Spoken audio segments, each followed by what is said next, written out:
لہذا وہ نباش تھا، اس کی بحث کی فقہا نے. تو میں یہ عرض کر رہا تھا کہ پھر اس کو اللہ پاک نے معاف کر دیا.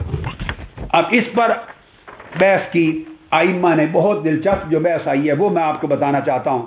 جو فقہا نے، امام سیوطی نے التوشیح میں سنیے کہ امام خطابی نے بیان کیا کہ یہ امر مشکل ہے.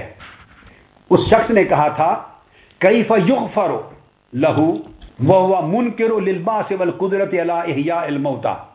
اب التوشیح امام جلال الدین سیوطی کی شرح صحیح بخاری پڑھ رہا ہوں. سنیے اب کیا مسائل اٹھے. وہ کہتے ہیں اس میں اشکال ہے، اور اشکال یہ ہے کلام مشکل ہے اس کو کہتے ہیں. اور وہ یہ کہ جو شخص اللہ تعالیٰ کی قدرت احیاء موتا اور بعث بعد الموت کا منکر ہے، اس لیے اس نے کہا کہ اگر مجھ پر اللہ کو قدرت ہو گئی تو سزا دے گا، لہذا میری خاک اڑا دینا تاکہ قدرت نہ ہو. وہ انکار کر رہا ہے قدرت الہیہ کا، بعث بعد الموت کا، احیاء موتا کا، شان الوہیت کا انکار کر رہا ہے، اللہ کی شان کا. گستاخی ہے. تو وہ معاف کیسے کر دیا گیا؟ یہ سوال کیا امام خطابی نے. اس پر وہ جواب دیتے ہیں، کہتے ہیں فاجیب، میں جواب دیتا ہوں بانہ لم ينکر البعث. وہ کہتے ہیں جواب یہ ہے کہ اس نے بعث بعد الموت کا انکار نہیں کیا، اللہ کی قدرت کا انکار نہیں کیا. اب آپ سن لیں، حدیث کے صریح لفظ ہیں. اس کے باوجود کہتے ہیں انکار نہیں کیا. تو پھر کیا کیا؟ وہ کہتے ہیں انما جہل فظن انہ اذا فعل به ذلك لا يعاد ولا يعذب. اس نے صرف جہالت کی، اس کا قول جہالت پر مبنی تھا. انکار بعث بعد الموت، انکار احیاء موتا، انکار قدرت الہیہ پر محمول نہیں کیا جائے گا. اس کے کلام کو کلام محتمل جانا، اس کے کلام میں احتمال کا قول کیا. محدثین نے کہا کہ وہ اٹھنے کا قائل ہے مگر وہ اس کی جہالت ہے. وَظَنَّ، اس نے یہ ظن کیا یعنی گمان کیا کہ اگر میں ایسا کر دوں گا، اپنی خاک اڑا دوں گا، تو پھر شاید مجھے دوبارہ اکٹھا نہیں کیا جا سکے گا اور عذاب نہیں دیا جا سکے گا. یہ سوچنا کہ اس صورت میں عذاب نہیں دیا جا سکے گا اور نہیں اٹھایا جا سکے گا، یہ اس کا ظن تھا، اور ظن کی بنیاد جہالت تھی. اصلاً منکر بعث بعد الموت کا نہ تھا. اس نے یہ جو کچھ کہا ظن پر، اور ظن کی بنیاد جہالت پر تھی. اس کو علم نہیں تھا، خبر نہیں تھی، کاملاً تفصیل معلوم نہیں تھی کہ احیاء موتا اور بعث بعد الموت کی اللہ کی جو شان ہے اس کی تفصیل کیا ہے. فرماتے ہیں اس وجہ سے اس کے کفر کا قول نہیں کیا. اب آگے آئیے، اس پر فتح الباری ان کا قول. انہوں نے بھی امام خطابی کا، چونکہ بڑے پرانے امام ہیں، پہلے یہی قول لیا. ایک کہا کہ وہ بعث کا منکر نہیں بلکہ اس کے قول میں احتمال ہے، ظن ہے. اس نے گمان کیا کہ اگر میں ایسا کروں گا تو بچ جاؤں گا، اللہ قادر نہیں ہو سکے گا. یہ اس کی جہالت تھی. سو اس کو جہالت کا فائدہ دیا اور کفر پر معمول نہیں کیا اس کا قول. آگے امام ابن قتیبہ نے اس پر وضاحت کی. حافظ ابن عسقلانی بیان کرتے ہیں فتح الباری، اس حدیث کی شرح میں، فتح الباری جلد 6 صفحہ 599، امام ابن قتیبہ بیان کرتے ہیں. فرماتے ہیں قد یغلط فی بعض الصفات قوم من المسلمین فلا یکفرون بذلک، کہ اصلاً وہ منکر نہیں تھا مگر اللہ کی صفات کہ کس طرح کھڑا کرے گا، زندہ کرے گا، اللہ کی صفات کو سمجھنے میں بعض لوگوں کو غلطی ہوتی ہے، لہٰذا یہ اس کی غلطی تھی. تو جو بات فہم کی کمی اور غلطی اور ظن اور جہالت کی بنا پر کہہ دی جائے اس پر وہ کافر نہیں ہوتے. یہ حافظ ابن عسقلانی نے امام خطابی سے، پھر امام ابن قتیبہ سے روایت کیا، اور پھر یہی بات امام نووی نے بھی کی.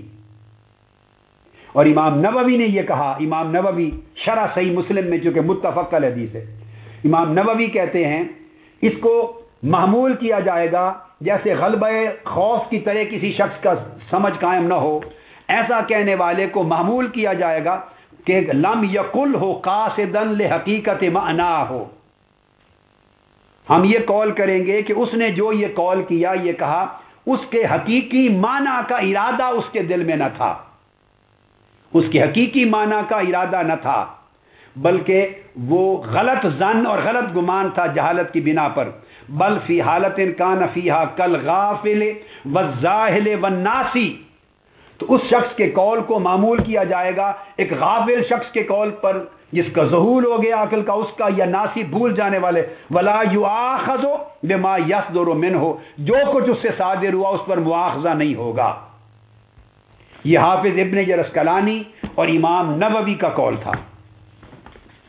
اب امام کرمانی بخاری کی شرح الکرمانی میں بیان کرتے ہیں، انہوں نے بھی یہ کہا لأنه جاہل صفتا من صفات اللہ تعالی وجاہل الصفت کا فرد مختلف فیہ، کہتے ہیں کہ وہ اللہ کی صفات کو گویا نہیں جانتا، احکام شریعت کو کاملا نہیں جانتا، احکام دین کی تفصیل کو کاملا نہیں جانتا، تو یہ اس کا جہل ہے، اور جہل پر مبنی ظن کی وجہ سے اس نے یہ کلمہ کہا، لہذا جاہل الصفت جو احکام الہیہ، احکام رسول، احکام شریعت، احکام صفات، احکام وعد و وعید، اس کی جہالت کی وجہ سے کوئی ایسا کلمہ کہے تو وہ فرد مختلف فی ہوگا، اس میں اختلاف ہوگا حکم کا، لہذا احتمال دیکھا جائے گا، اور اتنا بڑا قول کرنے والے شخص کو بھی بخش دیا گیا۔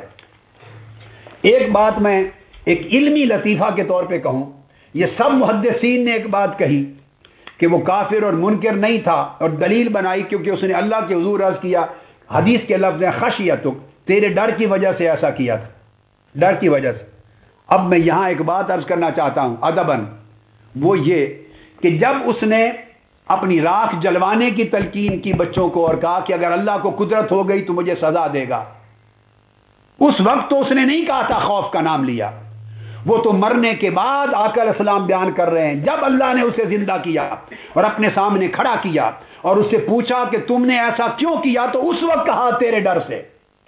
تو اللہ کے خوف کا ذکر تو مرنے کے بعد، جی اٹھنے کے بعد اللہ کی بارگاہ میں کھڑے ہو کے کہہ رہا ہے، مرنے سے پہلے تو ذکر نہیں کیا تھا خوف الہی کا۔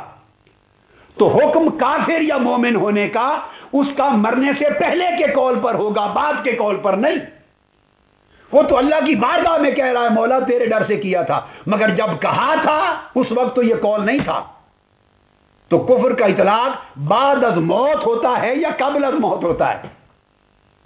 حکم کفر وہ تو مرنے سے پہلے ہوتا ہے۔ تو مرنے کے وقت تو اس نے نفی قدرت کی تھی کہ اگر اللہ کو قدرت ہو گئی تو مجھے عذاب دے گا، اس میں خوف کا لفظ نہیں بولا تھا۔ تو اب آپ اندازہ کریں محدثین اور ائمہ کا عقیدہ اور ایمان کی وسعت کا عالم یہ ہے کہ مرنے سے پہلے اس شخص کے ایمان کا احتمال بھی اس کے قول میں ثابت نہیں ہوتا، فقط انکار قدرت الہیہ ہے صرف۔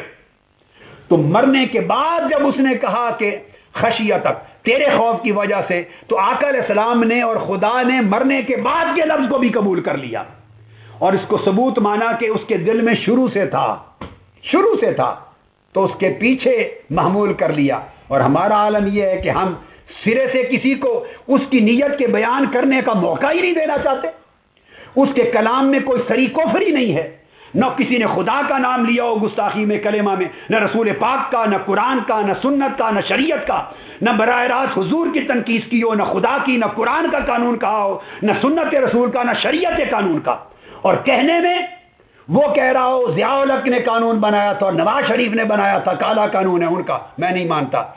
اب وہ جھوٹ بول رہا ہے یا سچ؟ حاتم بن ابی بلتہ کے مطابق سنت مصطفیٰ پر عمل کیا جائے گا، چونکہ اس نے کہہ دیا اس کے قول پر عمل کیا جائے گا۔